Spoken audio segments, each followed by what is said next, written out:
आज जो शिक्षण अभिरुचि का जो पेपर है काफ़ी अच्छा पेपर है और हमने जो पढ़ा था लगभग उसी के लगभग आया है। तो देखो फिर हम अभी सॉल्यूशन करते हैं इस पेपर का, देखते हैं हमारे कितने सही निकलते हैं और कितने गलत निकलते हैं। जैसे पेपर आज इजी रहा तो ज़्यादा परेशानी नहीं होगी। मैंने पूरे पेपर को देखा तो कुछ एक जगह ऐसा था कि अपना पेपर के बाहर वाला क्वेश्चन आ रहा हो, फिर भी हम देखने की ट्राई करेंगे। ठीक है, चलो प्रश्न उत्तर देखते हैं। अपने सामने पहला प्रश्न आ रहा है कि एक अध्यापक की सर्वाधिक रुचि होनी चाहिए। एक अध्यापक की सर्वाधिक रुचि होनी चाहिए विद्यार्थी के सर्वांगीण विकास में, स्वयं के विकास में, सामाजिक विकास में, केवल पढ़ाने में। देखो अध्यापक की सर्वाधिक रुचि है ना विद्यार्थी के सर्वांगीण विकास में होनी चाहिए, क्योंकि सर्वांगीण विकास ही तो शिक्षा का ध्येय है। इसलिए इसमें पहला ऑप्शन आएगा अ। आपको हाईलाइट अच्छा नहीं दिख रहा होगा, मैं कुछ और ठीक है, ट्रांसपेरेंसी अब कुछ दिख रहा है क्या? हाँ सही है। दूसरा प्रश्न है, एक अध्यापक के रूप में आप प्राथमिकता देंगे। अगर एक आप अध्यापक हो तो आप किसको प्राइमरी, किसको ऐसे फर्स्ट टीचिंग देखोगे कि क्या ये सबसे महत्वपूर्ण कार्य है। उसमें आप ये देखोगे कि बच्चों के अंदर आलोचनात्मक एवं वैज्ञानिक चिंतन का विकास को, समय पर पाठ्यक्रम पूर्ण करवाने को, ये भी जरूरी है, लेकिन ये इसमें प्राथमिकता नहीं देनी चाहिए। ये तो शिक्षक का कार्य है, शिक्षण का कार्य ही प्राथमिकता नहीं होता। शिक्षण का ध्येय प्राथमिकता होता है कि आप शिक्षण से क्या हासिल करना चाहते हो। अगला है, धीमे अधिगम वाले विद्यार्थियों को सामान्य विद्यार्थियों की सक्षम लाने हेतु प्रयास करने का। ये तो विद्यार्थी शिक्षक का कर्तव्य है विद्यार्थियों के प्रति। अगला है, बच्चों में श्रेष्ठ अध्ययन आदतों के विकास को। ये भी बहुत बड़े आंसर है कि बच्चों में श्रेष्ठ अध्ययन की आदतें किस प्रकार से विकसित हो। लेकिन ये पूछ रहा है कि प्राइमरी आपको प्राथमिकता क्या होनी चाहिए। प्राथमिकता ये होनी चाहिए कि बच्चों में आलोचनात्मक वैज्ञानिक चिंतन का विकास करे, या फिर धीमे अधिगम वाले विद्यार्थियों को सामान्य विद्यार्थियों की समझ लाने का प्रयास करे। तो मैंने आपको पहले ही बताया था कि जिसमें आंसर अधिकतम बच्चों के लिए लाभकारी हो या फिर सर्वश्रेष्ठ वही आंसर होगा। तो इसका आंसर होगा यहाँ पे ए, बच्चों में आलोचनात्मक वैज्ञानिक चिंतन के विकास को। ऐसे कंफ्यूज मत हो ना, ठीक है। अगला प्रश्न है, नई गतिविधियों और उत्पादक कार्यों में संलग्नता के लिए पहल को प्रोत्साहित करने के लिए एक अध्यापक क्या करता है। जैसे मान लो कोई नई गतिविधियां हैं, उत्पादक कार्य है, उसमें अगर कोई दोनों लगे हुए हैं, शिक्षक और शिक्षार्थी, तो उस पहल को प्रोत्साहित करने के लिए अध्यापक को क्या करना चाहिए। गलतियों की प्रति सहनशीलता नहीं होता। हाँ ये भी है। विद्यार्थियों को अवास्तविक लक्ष्य निर्धारित करना और उस दिशा में काम करना सिखाता नहीं। देखो बच्चों के सामने लक्ष्य ना निर्धारित वास्तविक होनी चाहिए और उस दिशा में काम करेंगे तो अच्छा सीखेंगे। विद्यार्थियों को स्वतंत्रता और जिम्मेदारी दिखाने का मौका देना, ये सबसे अच्छी बात है। उसकी सृजनशीलता का विकास करने में कोई भी सहयोग नहीं देना। नहीं, इसका आंसर आएगा सी, कि विद्यार्थियों को स्वतंत्रता और जिम्मेदारी दिखाने का मौका देंगे ना तो उनका नेतृत्व गुण बाहर आएगा और उसे वो नई गतिविधियों, उत्पादक कार्य, वैसे पूरे काम ही सृजनशील बालकों के हैं। तो नई गतिविधियां में भाग लेना, उत्पादक, नवीनता, मौलिकता, धारा प्रवाहिता, फ्लुएंसी, ये सारे काम सृजनशील बालकों के हैं। तो इसमें आंसर आना चाहिए विद्यार्थियों को स्वतंत्रता और जिम्मेदारी दिखाने का मौका देता है। अगला प्रश्न है, कक्षा में प्रभावी अनुशासन बनाए रखने के लिए शिक्षक को क्या चाहिए। भाई देखो कक्षा में अगर अनुशासन बनाए रखना है ना तो टीचर को हमेशा बच्चों को का ध्यान केंद्रित करना चाहिए। अब वो किस प्रकार का कार्य करे जिससे बच्चों का ध्यान एक जगह केंद्रित हो, छात्रों को वो करने दे जो उन्हें पसंद है। नहीं फिर तो क्लास का अनुशासन ही भंग हो जाएगा, ये तो नहीं आ सकता। छात्रों के साथ सख्ती से पेश आए, हो सकता है लेकिन इसमें उनकी मानसिकता में विकार उत्पन्न हो जाएगा, वो सीखेंगे नहीं इतना। छात्रों को हल करने के लिए कुछ समस्याएं दें, ये भी उनको अन्य कार्य में लगा दें। उनके साथ विनम्रता और दृढ़ता से पेश आए। अनुशासन बनाए रखने के लिए छात्रों को हल करने के लिए कुछ समस्याएं दे, ये भी बेटर आंसर है। और उनके साथ विनम्रता और दृढ़ता से पेश आए, ये भी ठीक है। तो अगर इनमें प्रभावी अनुशासन बनाए रखना है, प्रभावपूर्ण, तो छात्रों को हल करने के लिए कुछ समस्याएं दे दो, वो अपने आप अनुशासन में रहेंगे। तो इसका आंसर आना चाहिए सी, छात्रों को हल करने के लिए कुछ समस्याएं। देखो उनके साथ विनम्रता और दृढ़ता से पेश आना, ये तो एक कक्षा में प्रभावी अनुशासन नहीं है, ये तो एक शिक्षक का ध्येय है, कर्तव्य है। निम्नलिखित में से किस विधि द्वारा विद्यार्थियों का सही मूल्यांकन संभव है। देखो विद्यार्थियों का मूल्यांकन है ना, मूल्यांकन योगात्मक तो किया जाता है, योगात्मक रचनात्मक से इकाई का परीक्षण किया जाता है। लेकिन अगर विद्यार्थी का मूल्यांकन कर रहे हैं, विद्यार्थी का, शिक्षा का नहीं, संपूर्ण विद्यार्थी का मूल्यांकन किस प्रकार से होगा? पाठ्यक्रम के अंत में मूल्यांकन में ये तो सिर्फ किताबों का मूल्यांकन होगा, साल में 2 बार मूल्यांकन, ये भी पाठ्यक्रम से संबंधित है। रचनात्मक मूल्यांकन यही इकाई से संबंधित है। सतत मूल्यांकन, इसका आंसर आएगा स। विद्यार्थियों का सतत मूल्यांकन करना चाहिए, क्योंकि सतत मूल्यांकन में क्या होता है? सतत मूल्यांकन में होता है कि बालक सतत मूल्यांकन में चलो मैं टिक लगा के छोड़ देता हूँ। ये सतत मूल्यांकन में बालक के शारीरिक, मानसिक और सामाजिक तीनों प्रकार का मूल्यांकन संभव होता है, इसलिए सतत मूल्यांकन ही आवश्यक है। अगला प्रश्न देखते हैं, इसमें है कि किस प्रकार का नेतृत्व विद्यार्थियों के समुचित वृद्धि तथा विकास में बहुत अनुकूल एवं सहायक है? किस प्रकार का? एक सेकेंड, आज मैं भी पहली बार यूज कर रहा हूँ स्टूडियो, तो इस चक्कर में पता नहीं गलतियाँ हो रही है, कोई ना। हाँ, प्रश्न कौन सा था? 146वां। किस प्रकार के नेतृत्व में विद्यार्थियों को समुचित वृद्धि, मतलब संपूर्ण प्रकार की वृद्धि तथा विकास में बहुत अनुकूल और सहायक हैं? तो किस प्रकार का नेतृत्व, ये है क्या? नहीं, एक वाला छूट गया। महात्मा गांधी ने कौन सी शिक्षा पद्धति को प्रस्तावित किया था? ये मैंने आपको बोर्ड में करवाया है, बुनियादी शिक्षा। इसका आंसर ए आएगा, बुनियादी शिक्षा। वैसे प्रश्न वही आ रहे हैं जो हमने किए थे, तो डरने की कोई बात नहीं है, पेपर वही आया है जो लगभग हमने पहले कर चुके हैं। ये किस प्रकार का नेतृत्व विद्यार्थियों की समुचित वृद्धि तथा विकास में बहुत अनुकूल है? देखो, विद्यार्थियों को अगर समुचित वृद्धि करवानी है और विकास उनके अनुकूल करवाना है, तो उनको एक लोकतांत्रिक कक्षा का वातावरण उपलब्ध कराना चाहिए, जिसमें वो अपनी बातें भी रख सके और अपनी बातें समझ भी सके और उनको आगे भी रख सके। इसलिए इसका आंसर आएगा लोकतांत्रिक। ये भी पढ़ चुके हैं अपन। इसके अलावा आगे देखते हैं, एक अध्यापक पाठ को पूरा होते ही एक परीक्षा लेता है। जैसे अगर कोई ने एक यूनिट पढ़ाई और यूनिट पढ़ाने के बाद उसका टेस्ट ले रहे हैं, तो ये कौन सा परीक्षण है? इकाई परीक्षण है। देखो, इसमें अगर अभिवृत्ति परीक्षण में आदतों के बारे में जाना जाता है, मूल्य परीक्षण में वैल्यू टेस्ट, ये अपने काम का नहीं है। मूल्य टेस्ट वैसे सृजनशील बालकों के काम का होता है। ज्ञान परीक्षण, नॉलेज टेस्ट, ये संपूर्ण सारे एक नॉलेज टेस्ट ही है। इसका आंसर आएगा इकाई परीक्षण। प्रत्येक यूनिट के बाद जो परीक्षण होता है वो इकाई परीक्षण कहलाता है। अगला प्रश्न देखेंगे, यदि कोई छात्र नियमित रूप से गृह कार्य नहीं ला रहा है, इस स्थिति में क्या करेंगे? देखो, अगर कोई छात्र नियमित रूप से गृह कार्य नहीं करके लेके आता है ना, यहाँ सिर्फ गृह कार्य से ही मतलब नहीं है। कोई भी विद्यार्थी किसी भी गतिविधि को करने से अगर कतराता है या उस गतिविधि को पूरा नहीं कर पाता है, या फिर वो विद्यार्थी विद्यालय आने में कोई न कोई प्रकार की समस्या उत्पन्न करता है, तो ऐसे बालकों को समुचित हल प्राप्त करने के लिए उनका कारण जानने का प्रयास करना चाहिए। तो सबसे पहले इसमें हम आंसर लगाएंगे, कारण जानने का प्रयास करेंगे। इसका आंसर आएगा स। अगला प्रश्न है, यदि एक विद्यार्थी देर से आता है तो अध्यापक को चाहिए, ये वही पूरी बात कि उसको कारण जानने का प्रयास करेंगे, लेकिन उसमें ऑप्शन नहीं है कालांश पूर्ण होने के बाद कारण जानेंगे। सही है। इसका आंसर आएगा बी। बहुत इजी पेपर आया आपका। एक शिक्षक सफल हो सकता है, कैसे सफल हो सकता है? देखो, शिक्षक की सफलता विद्यार्थियों पर निर्भर करती है कि किस प्रकार विद्यार्थी उस सेक्टर में आगे बढ़ रहे हैं। तो देखो, छात्रों को बेहतर नागरिक बनाने में मदद करता है, बिल्कुल सही आंसर है। छात्रों को विषय का ज्ञान प्रदान करना, ये उसका कर्तव्य है। छात्रों को परीक्षा उत्तीर्ण करने के लिए तैयार करता है, ये भी उसका एक पार्ट ऑफ द फील्ड है। विषय वस्तु को सुव्यवस्थित ढंग से प्रस्तुत करता है, ये तो प्रस्तुतिकरण है, तो विद्यार्थी के लिए कोई आवश्यक नहीं है, शिक्षक का है। तो एक शिक्षक सफल हो सकता है, छात्रों को बेहतर नागरिक बनाने में मदद करता है, बिल्कुल सही बात है। एक शिक्षक सफल कब होगा? छात्रों को बेहतर नागरिक बनाने में जब मदद करेगा तो ही सफल माना जाता है। देखो, विषय वस्तु को व्यवस्थित ढंग से प्रस्तुत करना, ये उसका प्रस्तुतिकरण शिक्षक मॉड्यूल है। छात्रों को परीक्षा में उत्तीर्ण कराना, ये देखो, अगर पढ़ाई अच्छी करवाएगा तो उत्तीर्ण हो ही जाएंगे। चलो आगे देखते हैं।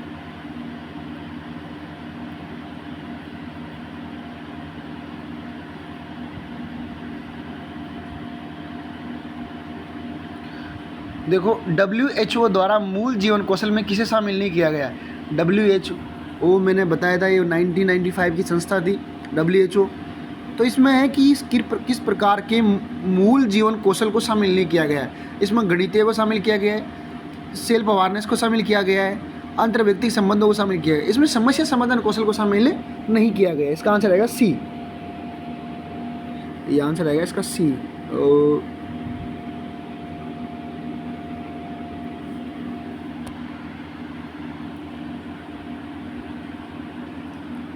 यस, सी आंसर आएगा इसका। ठीक है, अगला प्रश्न है, शिक्षक की सबसे महत्वपूर्ण चुनौती है।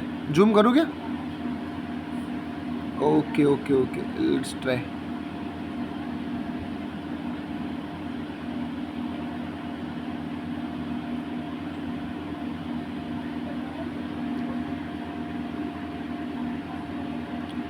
देखो, एक शिक्षक की सबसे महत्वपूर्ण चुनौती है, इस प्रश्न को हम पहले भी कर चुके हैं और ये उसी में से आया है जो मैंने प्रश्न दिए हैं आपको। तो देखो, शिक्षण अधिगम प्रक्रिया को मनोरंजक बनाना, ये शिक्षण की सबसे महत्वपूर्ण चुनौती है। एक शिक्षक की एक सबसे महत्वपूर्ण चुनौती है कक्षा में अनुशासन बनाए रखना।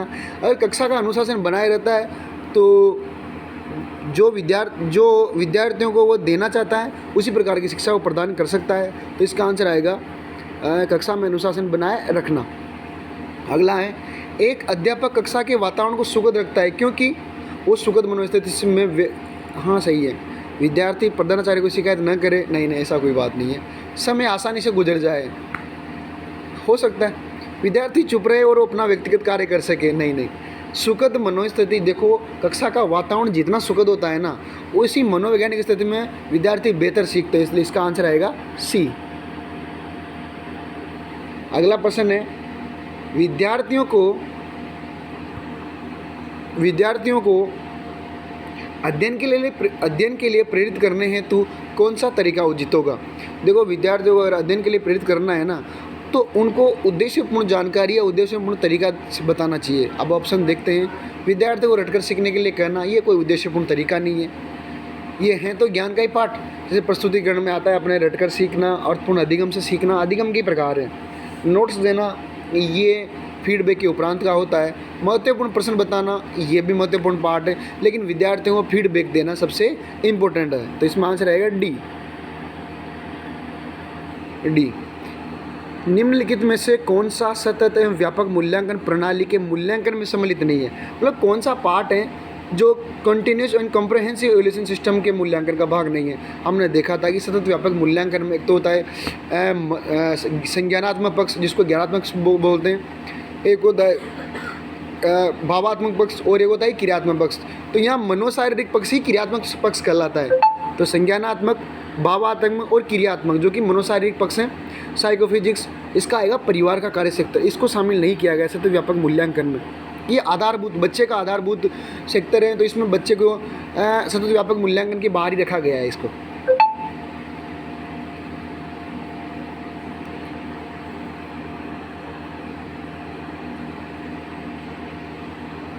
अधिगम के बारे में कौन सा सही नहीं है। देखो, अधिगम एक सतत प्रक्रिया है, हमेशा चलती रहती है।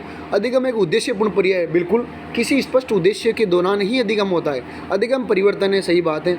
देखो, अभी आदतों अभिवृत्तियों में परिवर्तन ही अधिगम है। अधिगम परिपक्व होता है नहीं, मेच्योरिटी अधिगम नहीं है। जैसे मान लो कोई 40 साल का आदमी है, आपने देखा होगा उसको कभी कभार कोई कार्य ढंग से नहीं कर पाता है, बोलने के लक्षण ही नहीं होते, तो कौन सा अधिगम है उसमें। आपने देखा होगा एक 60 साल का बूढ़ा बेटा रोने लग जाता है, तो यही होता है ना। परिपक्वता अधिगम नहीं है, परिपक्वता अभिवृद्धि है। इसलिए इसमें आंसर आएगा सी। अधिगम परिपक्वता है, ये गलत है, क्योंकि अधिगम परिपक्वता नहीं, अधिगम परिवर्तन है, सतत प्रक्रिया है, उद्देश्यपूर्ण प्रक्रिया है, लाभकारी परिवर्तन है। निम्नलिखित में से कौन सा कथन सृजनशील बालकों के बारे में गलत है। देखो, सृजनशील बालक का ज्ञान व्यापक होता है, बिल्कुल सही है, होता है। गलत पूछ रहे गए, हाँ चलो ठीक है। सृजनशील व्यक्तियों में स्वतंत्र निर्णय की क्षमता होती है, ये तो सबसे प्रमुख है। सृजनशील व्यक्ति चिंतन तथा कार्यों में लचीलापन दिखाते हैं, ये भी सही है। सृजनशील व्यक्ति अधिकतर पारंपरिक गलत हैं, पारंपरिक नहीं होते, वो परंपराओं से हटके होते हैं, उनके विचार अस्पष्ट नहीं स्पष्ट विचार होते हैं। इसका आंसर आएगा डी, राइट। अगला है, छात्रों को शैक्षणिक प्रदर्शन में सुधार किया जा सकता है। मतलब छात्रों को उनकी पढ़ाई में किस प्रकार से सुधार किया जा सकता है, यदि माता पिता को प्रोत्साहित किया जाए। किस प्रकार से प्रोत्साहित किया जा सकता है। बच्चे को अपने बच्चे के काम का परीक्षण करना चाहिए। अतिरिक्त ट्यूशन की व्यवस्था करें, ये तो गलत है। अपने बच्चों को आवश्यक संसाधन उपलब्ध कराए, ये तो करवाते ही हैं। बच्चे की प्रगति के बारे में शिक्षकों के साथ अक्सर बातचीत करें। हाँ, ये सही है। इसमें कि बच्चों ने क्या प्रगति की है, वो किस क्षेत्र में कमज़ोर हैं। अगर छात्र और शिक्षक के इस व्यवहार को अगर माता पिता तक पहुंचाया जाएगा ना, तो माता पिता भी अपने बच्चे के प्रति जागरूक होंगे और सही प्रकार से उसके साथ सहयोग कर पाएंगे। इसलिए आवश्यक है कि बच्चे की प्रगति के बारे में शिक्षकों के साथ बातचीत करें।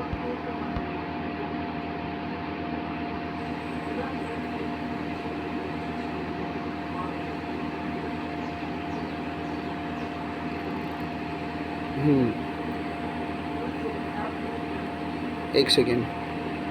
निम्नलिखित में से कौन सा सृजनात्मकता को विद्यार्थियों को प्रोत्साहित करता है? देखो, सृजनात्मकता को विद्यार्थियों में प्रोत्साहित क्या करता है? मैंने आपको एक विधि लिखाई थी सृजनात्मकता की, मस्तिष्क उद्वेलन विधि। यही आंसर है इसका। सृजनात्मकता को बढ़ाने का प्रयास मस्तिष्क उद्वेलन होता है, क्योंकि मस्तिष्क उद्वेलन विधि में जब बच्चों के सामने कोई ऐसी समस्या रख देते हैं जिसमें वो चिंतन करते हैं, उसका संप्रति दिमाग में बनाते हैं, उसके बारे में सोचते हैं, उसके बाद उसकी योजना बनाकर उस पर कार्य करते हैं, तो मस्तिष्क उद्वेलन विधि में सर्वाधिक विकास होता है। तो इसका आंसर आएगा से।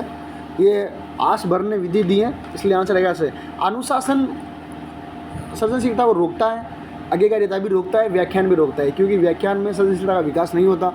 आज्ञाकारिता में सृजनशील बालक अपने आप को स्वतंत्र नहीं रख पाते, और अनुशासन में तो कभी रहते ही नहीं है। सृजनशील बालक तो अनुशासन में कभी रहते ही नहीं है, वो अपने विचार अलग रखते हैं।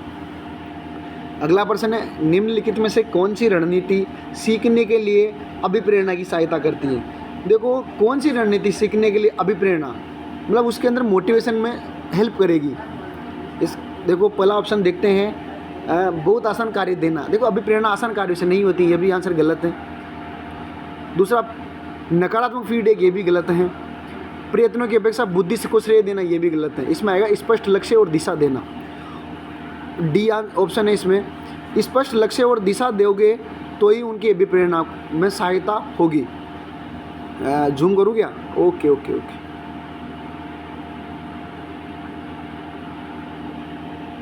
यदि आपको सामान्य छात्रों के साथ एक दिव्यांग छात्र को पढ़ाने का, अरे ये तो वही वाला प्रश्न है कि अगर आप एक व्यक्ति हैं जो सामान्य छात्रों से अलावा, जैसे उसको सुनाई कम देता है, दिव्यांग है, ऐसे बालकों को सबसे पहले आगे की पंक्ति में बैठाना चाहिए।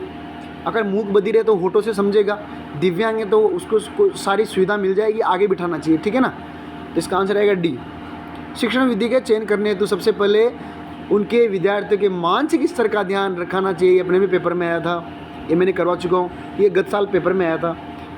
सृजनात्मकता किससे संबंधित होती है? देखो, मैंने बोला था ना ये प्रश्न आएगा, 100% आ गया ना। अभिसारी चिंतन होता है प्रतिभाशाली बालकों में, प्रतिक्रिया अपनी अभिसारी, जो डाइवर्जेंट चिंतन होता है ना, थॉट्स, जो डाइवर्जेंट चिंतन होता है, ये होता है सृजनशील बालकों में। इसका आंसर आएगा ब, राइट। अब सारी चिंतन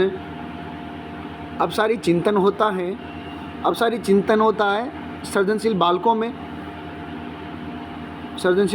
अब सारी चिंतन होता है, और एक से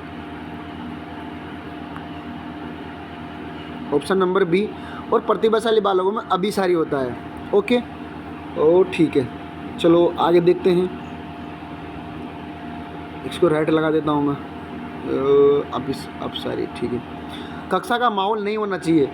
देखो, भरोसेमंद होना चाहिए, ध्यान रखने वाला होना चाहिए, दम की भरा नहीं होना चाहिए। अगर कक्षा में दम की देगा टीचर तो बेचारे बच्चे कहाँ पढ़ेंगे। सम्मानपूर्ण होना चाहिए। अगला प्रश्न है, टोरेंस के अनुसार, ये देखो आ गया ना, मैंने इंपॉर्टेंट लिखवाया था कि ये आएगा, आ गया ना। टोरेंस के अनुसार सृजनात्मक के आयाम क्या है? देखो, मौलिकता होती है, 1 सेकेंड, मौलिकता होती है, लचीलापन होता है, धाराप्रवाह होता है। पहला ही आंसर सही है इसका,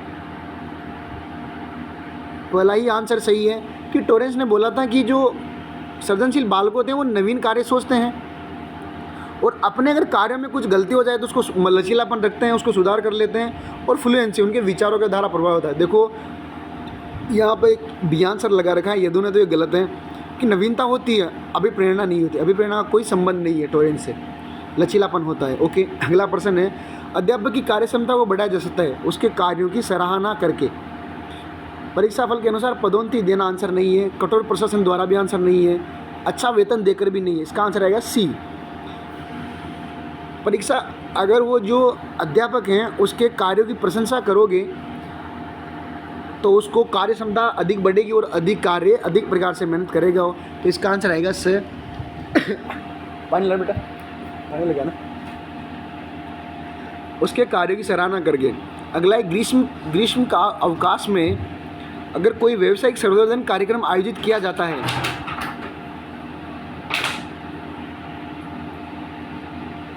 इसको मैं आगे निकाल लेता हूँ। ओ ठीक है। अगर ग्रीष्म अवकाश व्यावसायिक संवर्धन कार्यक्रम में आयोजित किया जाता है, ग्रीष्म अवकाश मतलब गर्मियों की छुट्टी में कोई अगर ऐसा कार्य है जो व्यवसाय को बढ़ाने वाला कार्यक्रम हो, तो इस स्थिति में क्या करेंगे आप? कोशिश करेंगे कि परिवार को समय भी दें और व्यवसायिक संवर्धन कार्य में भाग लें। बिल्कुल सही है, मेरे हिसाब से तो यही होना चाहिए। फिर देखते हैं आगे, देखते हैं क्या आंसर होता है इसका। ओके, अगला, किसी भी माध्यम से व्यवसायिक संवर्धन कार्यक्रम में जाने से बचने का प्रयास करेंगे। नकारात्मक चीज़ें कभी उत्तर होती नहीं है, सकारात्मक चीज़ का। ग्रीष्मावकाश हेतु पूर्व नियोजित कार्यक्रम को स्थगित कर व्यवसायिक संवर्धन कार्यक्रम में जाएंगे, नहीं, ये भी नहीं हो। अगर कोई कार्यक्रम आपने पूर्व नियोजित कर रखा है उसको स्थगित कैसे नहीं कर सकते, है ना। अगला है, व्यवसायिक संवर्धन कार्यक्रम में जाएंगे किंतु पूर्ण समय बैठकर नहीं जल्दी वापस आ जाएंगे। ऐसा नहीं होता है। अगर आप कोई कार्य के लिए जाते हो ना तो उसको पूर्ण करना चाहिए। अगर कार्य को बीच में छोड़ते हैं तो आपने कहीं ना कहीं आपके अंदर समस्या है, तो आप समस्या वाले बालक हो, ऐसा तो हो ही नहीं सकता। अध्यापक की बात हो रही है।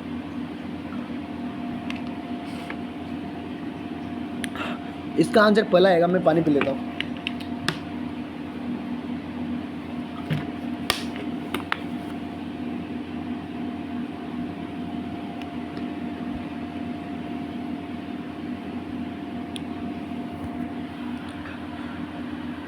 रिपोर्ट कार्ड तैयार करने में क्या उचित नहीं है? अगर विद्यार्थी का रिपोर्ट कार्ड तैयार कर रहे हैं तो इसमें उचित क्या नहीं है?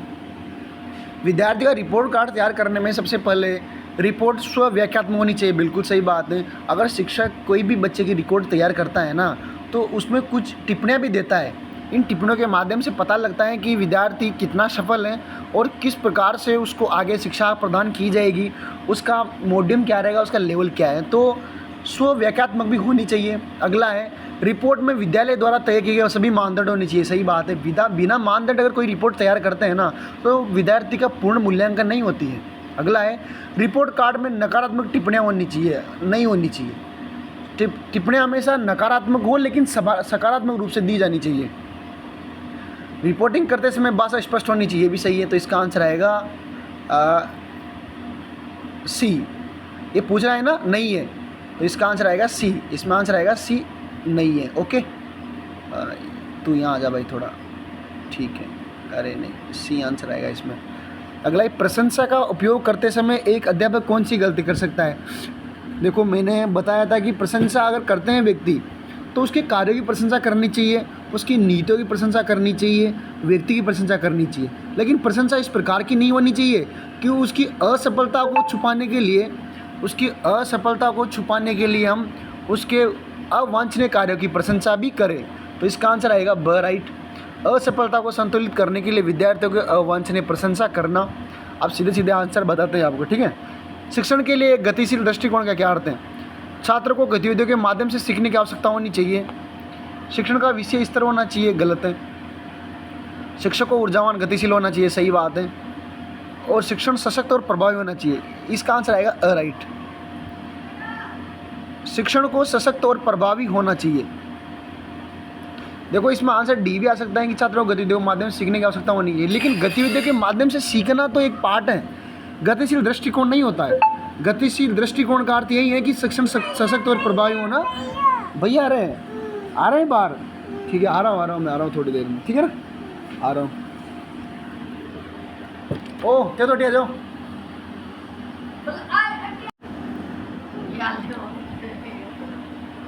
अगला प्रश्न है, अनुभव पर आधारित व्यवहार में अपेक्षाकृत स्थायी परिवर्तन कहा जाता है। देखो, ये तो सीधी परिभाषा आ गई कि अनुभव पर आधारित व्यवहार में अपेक्षाकृत स्थायी परिवर्तन ही अधिगम कहलाता है। एक प्रभावित संप्रेषण के लिए संदेश को कैसा होना चाहिए, कैसा नहीं होना चाहिए? अनेकार्थी नहीं होना चाहिए। जैसे मैं आपसे बोलूँगी उस चीज़ को उठा के ले आओ, तो उस चीज़ को नहीं, चीज़ का नाम होना चाहिए कि आप उस बोतल को उठा के लेके आओ, और उसका अर्थ एक ही निकलेगा ना, तो संप्रेषण प्रभावी होगा। नवीन मौलिक एवं उपयुक्त विचार हो, ये तो सृजनशीलता वाले बालकों के लक्षण है कि नवीन मौलिक और उपयुक्त विचार किसके होने चाहिए, ये सृजनात्मकता से संबंधित है। एक शिक्षक स्वयं और शिक्षार्थियों में रचनात्मक कैसे विकसित कर सकता है? किसी रचनात्मक कार्य की प्रशंसा करके हो सकता है, नए लक्ष्य निर्धारित करके, ये सबसे अच्छा आंसर है। आगे भी देखते हैं, नई अद्यतन जानकारी दे करके। लेकिन प्रश्न पूछ क्या रहा है ये, एक शिक्षक स्वयं खुद और विद्यार्थियों को, शिक्षार्थियों को रचनात्मक कैसे विकसित कर सकता है? प्रशंसा करना तो आंसर नहीं हो सकता इसका, जानकारी देना भी आंसर नहीं होगा। नए लक्ष्य निर्धारित कर सकता है, विचारों तेजी खेल खेलने से सृजनात्मकता का विकास कैसे कर सकता है? चुप हो जा बेटा, चुप हो जा। इसमें आएगा नए लक्ष्य निर्धारित करके, इसका आंसर आएगा नए लक्ष्य निर्धारित करके, आंसर ब आएगा। फिर देखते हैं, बता दूंगा मैं इसमें, मेरे को डी भी लग रहा है, लेकिन मैं भी इसमें बी आना चाहिए, ठीक है ना? ओके, क्योंकि रचनात्मकता से संबंधित है कोई नया निर्माण, इस सृजनशीलता का थोड़ा थोड़ा पार्ट है और ज्ञानात्मक पार्ट भी है। एक, चलो ठीक है, आगे देखते हैं इसको। एक अध्यापक के रूप में अपने संप्रेषण को प्रभावी बनाने, तो आप क्या करेंगे? देखो, अगर मैं अध्यापक के रूप में अपने संप्रेषण को प्रभावी बनाने के लिए क्या करूँगा? अपने ज्ञान को विस्तृत करेंगे? नहीं, वो तो करना ही ज़रूरी है। ज़ोर से बोल लेंगे, ठीक है। समुचित शब्दों का प्रयोग करेंगे, ये भी ठीक है। आप अपने संप्रेषण को, मैं खुद के संप्रेषण को प्रभावित, तो समुचित शब्दों का प्रयोग करेंगे, जोर से बोलेंगे, अपने ज्ञान विस्तृत करेंगे, विद्यार्थियों के अधिगम स्तर को जानेंगे। विद्यार्थियों के अधिगम स्तर को जानना कोई संप्रेषण को प्रभावित बनाना नहीं है। संप्रेषण में समुचित शब्दों का प्रयोग करके, इसका आंसर आएगा बी। समुचित शब्दों का संप्रेषण करते समय, बातचीत करते समय ऐसे शब्दों का प्रयोग करना चाहिए जो उचित और प्रभावशाली हो, अनेकार्थ वाले नहीं होने चाहिए, ठीक है। संक्षेपित होनी चाहिए। ओके, अगला है, निम्नलिखित में से कौन सी एक अच्छी उपलब्धि परीक्षण की विशेषता होती है? कोई सा परीक्षण हो, उसमें विशेषता होनी चाहिए, वैधता होनी चाहिए और निष्पक्षता होनी चाहिए। तो इसमें विशेषता, वैधता, विश्वसनीयता, वैधता, विश्वसनीयता, निष्पक्षता, अस्पष्टता, उपलब्धि, विश्वसनीयता, वैधता, निष्पक्षता, विश्वसनीयता। इसमें गलत क्या है? ए और डी तो सेम ही लग रहा है मेरे को। विश्वसनीयता और निष्पक्षता, वैधता और निष्पक्षता, इसका आंसर ए आएगा। विश्वसनीयता तो होनी चाहिए, वैधता भी होनी चाहिए और निष्पक्षता भी होनी चाहिए। वैसे इसका बी सटीक आंसर है, लेकिन निष्पक्षता भी एक इसका आंसर होता है, तो इसको चलो, इसका आंसर आएगा ए। इसका आंसर आएगा ए। ये प्रश्न निर्माण से संबंधित है। मैंने आपको शायद ये चैप्टर में भी नहीं बताया, मेरे को जहाँ तक याद है मैंने नहीं अभी पढ़ाया ही नहीं आपको कि उपलब्धि परीक्षण में, हाँ नहीं पढ़ाया मैंने। चलो ठीक है, आगे देखते हैं। कुशल नेतृत्व की सफलता का रहस्य है। अगर कुशल नेतृत्व की सफलता का रहस्य, मतलब नेतृत्व को कुशल किस प्रकार से बनाया जा सकता है, उसका महत्वपूर्ण भाग क्या है? समूह में आपसी विश्वास, ये भी सही है। समूह में सामंजस्य की उपस्थिति, ये भी सही है। समूह की उदासीनता, ये भी गलत है। समूहित में गतिविधि, ये भी सही है। तो देखो, कुशल नेतृत्व में सबसे पहले उनमें आपस में विश्वास होना चाहिए, आंसर आएगा इसका, ठीक है। बालकों में किसी भी विषय के प्रति पूर्व धारणा का विकास होता है, ये बिल्कुल डीटो प्रश्न आ गया। देखो, बालक अगर कोई भी कार्य करता है ना, तो सबसे पहले किसी भी कार्य में उनके माता पिता, अभिभावकों की पूर्व धारणा होती है। क्योंकि अगर मान लो किसी के पापा अगर सोनार का काम करते हैं ना, तो वो बालक भी सोनार के सोने का काम करने में प्रमुखता देगा। इस प्रकार बालक में किसी भी व्यवसाय के प्रति पूर्व धारणा का विकास होना ही अभिभावकों के द्वारा निर्धारित होता है। अगला प्रश्न है, निम्नलिखित में से कौन सी मूल्यांकन विधि पक्षतापूर्ण एक व्यक्तिनिष्ठ हो सकती है?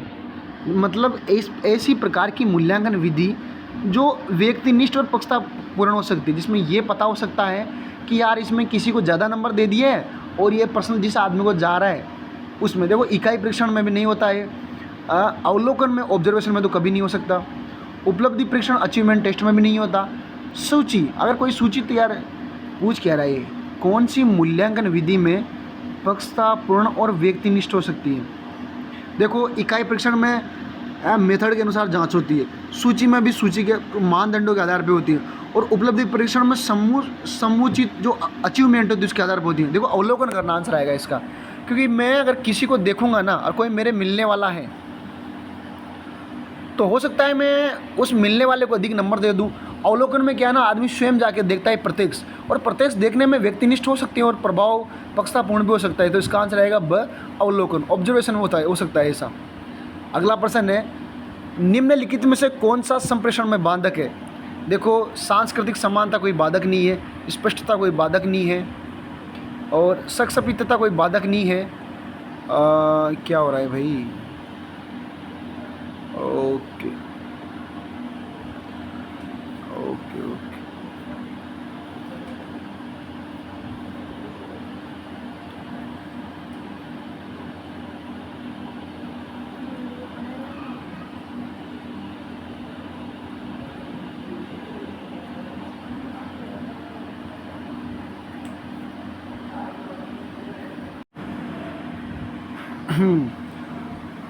देखो, इसमें आंसर स्पष्टता भी होनी चाहिए, संक्षिप्तता भी होनी चाहिए, अधिक दुश्चिंता। अगर संप्रेषण में अगर व्यक्ति में जो बता रहा हूँ, जैसे मान लो क्लास में कोई टीचर उपस्थित है, बच्चों को कोई पाठ पढ़ा रहा है, और बच्चे के दिमाग में अगर वो कुछ ज़्यादा सोच रहा है, कुछ ऐसी चीज़ें सोच रहा है जो क्लास के बाहर की हैं, मानसिक चिंतन में कुछ ऐसी चीज़ें में डूबा हुआ है जो क्लास से संबंधित नहीं है, तो अधिक दुश्चिंता संप्रेषण को बाधक बनाती है। इसलिए इसका आंसर आएगा बी, राइट आंसर।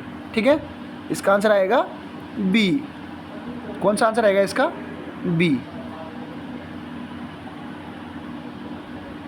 ओके, थोड़ा इसमें क्या है ना, एडिटिंग में आज पहली बार कर रहा हूँ ना, इसलिए थोड़ा हो रहा है इसमें। ठीक है, अब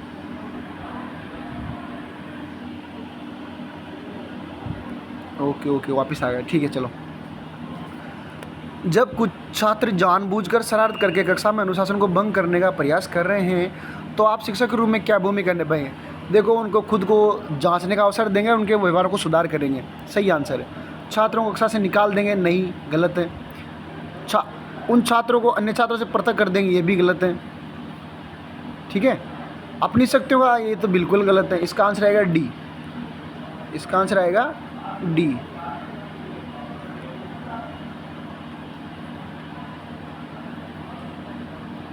एक नेता कैसा होना चाहिए? देखो, एक नेता गतिशील होना चाहिए, कठोर नहीं होना चाहिए, कंजूस नहीं होना चाहिए, अस्पष्ट भी नहीं होना चाहिए। बालिका शिक्षा को महत्व देने का प्रमुख कारण है कि सामाजिक बदलाव में महिलाओं की भूमिकाएं बढ़ती जा रही है। लिखित सामग्री का एक अच्छा मूल्यांकन कैसे होगा? देखो, सामग्री लिखित हो और उसका मूल्यांकन करें तो सबसे पहले दो चीज़ें देखी जाती है कि वो सामग्री आपको किस प्रकार उपयोगी है, वो पढ़ने, उसको स्पष्ट रूप से पढ़ा जा सकता है, अभिव्यक्त कर सकता है, किस प्रकार से। तो इसमें आंसर आएगा भाषाई और अभिव्यक्ति, तार्किक अभिव्यक्ति। सी आंसर आएगा इसमें। ठीक है, सीधा सीधा आंसर है सी। अरे सी है, ओके, समझ रहे हो ना? सी। विद्यालय मूल रूप से सामाजिक संस्थाएं होती है क्योंकि वो हमारी जो संस्कृति है ना उनको बचाए रखती हैं और उनको भावी पीढ़ियों तक पहुंचाने का कार्य करती हैं। अगला भी देख लेते हैं। सामाजिक प्रगति सुझाती हैं, सामाजिक प्रगति के तरीके साधन सुझाते हैं, सामाजिक समस्याओं का समाधान को सुझाव देते हैं, समाज द्वारा किए गए दान से संचालित, ये तो गलत है। चलो ठीक है, ओके ओके, क्योंकि विद्यालय में हमारी संस्कृति से संबंधित चीज़ें पढ़ने को मिलती हैं और भावी पीढ़ियों में उनका संचार होता है। सही आंसर है। डिसलेक्सिया पढ़ने का विकार, ये मैंने नहीं पढ़ा है। इसमें 2% ऐसे आए हैं जो मैंने आउट ऑफ सिलेबस हैं। आउट ऑफ सिलेबस तो नहीं है, मैंने जो पढ़ा है उससे बाहर है, क्योंकि जो मैंने पढ़ा है उसके बाहर सिर्फ 2% आया है। एक तो डिसलेक्सिया वाला है और एक वो जो प्रश्न पत्र निर्माण से उपलब्धि परीक्षण से संबंधित था कि प्रश्न में विशेषणता होनी चाहिए, वैधता होनी चाहिए, व्यक्तिनिष्ठता नहीं होनी चाहिए, वस्तुनिष्ठता होनी चाहिए, जिसको निष्पक्षता भी बोलते हैं। विद्यालय में पाठ्य सहगामी क्रियाओं का सर्वाधिक महत्वपूर्ण उद्देश्य क्या है? बच्चों का सर्वांगीण विकास करना। एक प्रभावी नेता टीम में त्रुटि होने पर जिम्मेदारी स्वयं पर लेता है, ये मैंने बताया चुका हूँ, ये सारे के सारे। ठीक है, आगे प्रश्न देखो। निम्नलिखित में से कौन सी रणनीति सीखने के लिए अभिप्रेरणा का सहायक करती है? सीखने के लिए अभिप्रेरणा की सबसे अधिक सहायता कौन से करती है? जिसमें स्पष्ट लक्ष्य हो, लक्ष्य स्पष्ट हो, और दिशा दे रखी हो, वही अभिप्रेरणा में सहायता करते हैं। नकारात्मक फीडबैक कभी नहीं करेगा। आसान कार्य अभिप्रेरणा का कार्य नहीं है। अब देखो अभिप्रेरणा कहाँ से जागृत होती है? आवश्यकता अधिगम की जननी है। अगर कोई चीज़ की आवश्यकता पड़ती है तो हम उसको सीखते हैं, नया कार्य उसकी पूर्ति करने के लिए आविष्कार करते हैं। इसलिए अगर कार्य आसान होगा ना तो नई सीखने को नहीं मिलेगा। नया सीखने के लिए आपको आसान कार्य तो कोई फ़र्क पड़ने वाला नहीं है। इसके स्पष्ट लक्ष्य और दिशा देना ही आंसर आएगा इसका। यदि आपको सामान्य छात्रों के साथ साथ ये पहले कर चुके हैं शायद अपन, है ना, डी आंसर है इसमें। शिक्षण विधि में विद्यार्थियों के मानसिक स्तर कर चुके हैं, ये कर चुके हैं, सारा वाला पार्ट कर चुके हैं। ये शायद आपके प्रश्न पूरे हो चुके हैं, ये दोबारा पेपर आ गया है ना। ओके, ये भी कर चुके हैं, ये भी कर चुके हैं। ओके चलो, बहुत अच्छा पेपर रहा। अगली स्लाइड में आपको जीके से संबंधित पेपर प्रश्न क्वेश्चन सोल्व करवाएंगे, ठीक है। ओके चलो, धन्यवाद।